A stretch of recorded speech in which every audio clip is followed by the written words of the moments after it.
Imagine that in 4 o'clock enthusiasm. All right. My name's Christian. I'm one of the interpreters here at Fort Mackinac. This is going to be our rifle firing demonstration. Before I get to that, I'd like to talk a little bit about the uniform I'm wearing, what the soldiers are doing here at Fort Mackinac, and a little bit about marksmanship in the 1880s. So to start off, I'm wearing the U.S. Army's dress uniform from the late 1880s, sort of their suit and tie.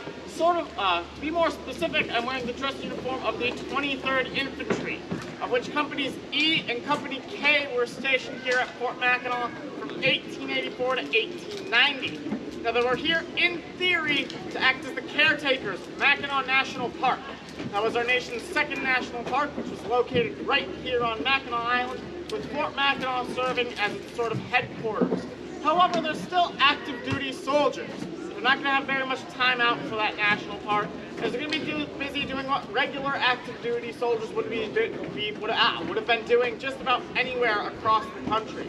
There'd be things like drill right out here on the parade ground, practicing their marching and learning to work together as a team. They'd be doing fatigue detail, which is just manual labor and chores all around the fort. Guard detail up on the walls and in the guardhouse. And they'd also be doing something fairly new to the U.S. Army at this time. Excuse me. And that is their marksmanship training. If you think back to prior conflicts such as the Civil War, the Revolution, or the War of 1812, the U.S. Army never really focused on its marksmanship ability. They never really had to, since the tactics of the time were fairly linear.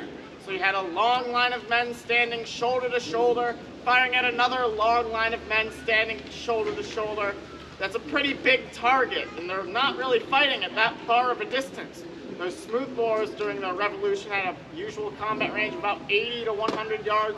The Civil War, their muzzle-loading rifles were only about 300 to 400. So they're still fighting those long lines that make a pretty big target. However, by the 1880s, tactics are starting to change as weapons technology advances, and soldiers are starting to spread out and move away from those long shoulder-to-shoulder lines and favor more spreading out and disperse. However, this is going to make their targets a lot smaller, and the Army isn't really going to catch up with their training for these until some massive disasters out west, such as the Battle of Little Bighorn, or as you may know it, Custer's Last Stand. So they're going to, after that event, really start to focus in on trying to improve the soldiers' marksmanship until they fiddle with a few different training systems, until in the mid-1880s they land on the blunt training system, where they're going to start to take their training very seriously. And the soldiers here at Fort Mackinac, even though it's a very peaceful post, are not going to be any exception to that rule. They're going to have 2 rifle ranges here on Mackinac Island, a 600-yard range just behind the fort leading up towards Fort Holmes, and a 1,000-yard range out closer to Sugarloaf. And the soldiers are going to go to these ranges fairly regularly. They're required to go about twice a week. However, it's once again a fairly peaceful post. Some soldiers can go upwards of 3 to 5 times a week, and in doing so become very proficient with these rifles, earning several of the awards that the Army is going to introduce to encourage their training. The first one being, if you can consistently and accurately hit your target at that 600 yards, you become what's known as a marksman. Now, of the 80 to 100 soldiers stationed here at Fort Mackinac, about 40 of them were marksmen, so about half the garrison. That's pretty good numbers. However, about a dozen of these men are going to go one step further and be able to accurately and consistently hit their target at that full 1,000 yards. For reference, that's from where you're sitting all the way out to that white lighthouse in the harbor, if you can see it. So that made Fort Mackinac the 3rd most accurate garrison in the country. And the rifle they're doing it with is this, the Springfield 4570.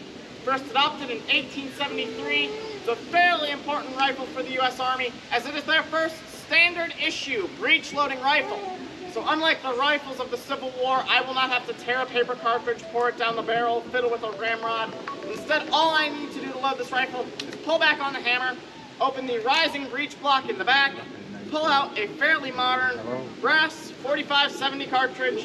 4570 meaning there are 70 grains of black powder inside of this cartridge, capped off with a 45 caliber bullet, which is missing today for hopefully obvious safety reasons.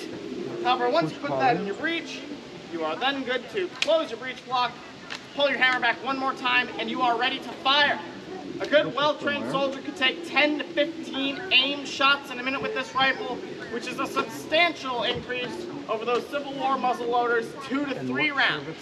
However, this rifle is once again also much more accurate than those Civil War rifles. While those rifles of the Civil War are still rifles, meaning they have machine spiral grooves in the barrel, they're still muzzleloaders and only accurate at about 3 to 400 yards.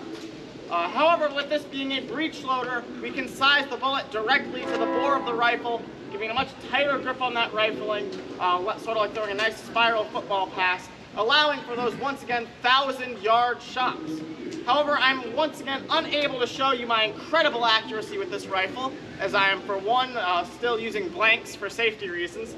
However, I can show you the speed and the sound of this rifle. I'm still using the full 70 grains of black powder, which is why I'm putting in my fairly historically inaccurate bright orange foam earplugs. It's at this point that I would like to encourage you all to cover your ears with your fingers and hands, as this will still be a fairly loud demonstration. So I'm going to step back and fire 3 shots for you also. Sit back and enjoy. You over there on the parade ground, please get off. You are downrange. Yes.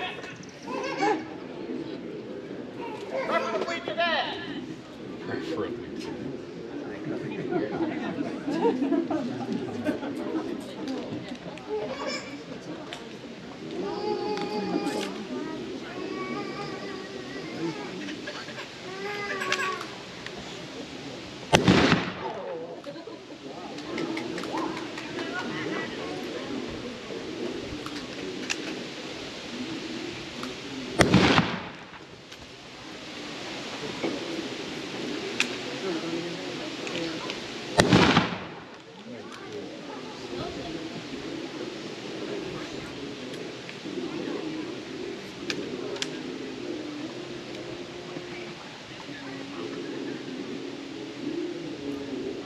Hop, hop, hop, hop.